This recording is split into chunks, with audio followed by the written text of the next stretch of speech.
Adivi Sesh major గా వస్తున్నాడు. Pan India లెవెల్లో దుమ్ము దులపబోతున్నాడు.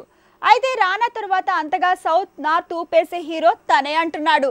ప్రయోగాలకే పరిమితమైన కెరీర్ గ్రాఫ్ ని మార్చుకోవడంతో తనకి తానే సాటి అని ప్రూవ్ చేసుకుంటున్నాడు. అడవిశేష్ మేజర్ మూవీ జూన్ 3న రాబోతోంది. ప్రీ రిలీజ్ బిజినెస్ 90 కోట్లంటూ ప్రచారం జరుగుతోంది.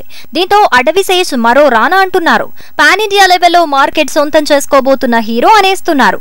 అందుకే హిట్ 2ని కూడా తెలుగుతో పాటు తమిళ్, హిందీలో కూడా విడుదల చేయబోతున్నారట. నిజానికి అడవిశేష్ కెరీర్ బిగినింగ్ నుంచే గోల్డెన్ లెగ్ అంటూ వచ్చారు. హీరోగా క్షణం, గూఢాచారి, ఎవరు ఇలా వరుస హిట్లు సొంతం చేసుకున్నాడు.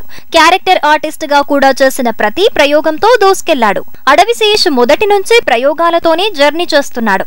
బాహుబలిలో విలన్ కొడుకుగా చిన్న పాత్ర నుంచి హీరోగా బాక్సాఫీస్ ని షేక్ చేసే వరకు అడవిశేష్ ఒక్కో మెట్టెక్కుతూ వచ్చాడు. కానీ మాస్ హీరోగా తనకంటూ గుర్తింపు దక్కలేదు. ప్రయోగాలెన్ని చేసినా రాని మాస్ ఇమేజ్ మేజర్ తో వచ్చేలా ఉందట. ఇది బయోపిక్ అయినా దేశవ్యాప్తంగా తనని ఫోకస్ చేసేలా ఉందట.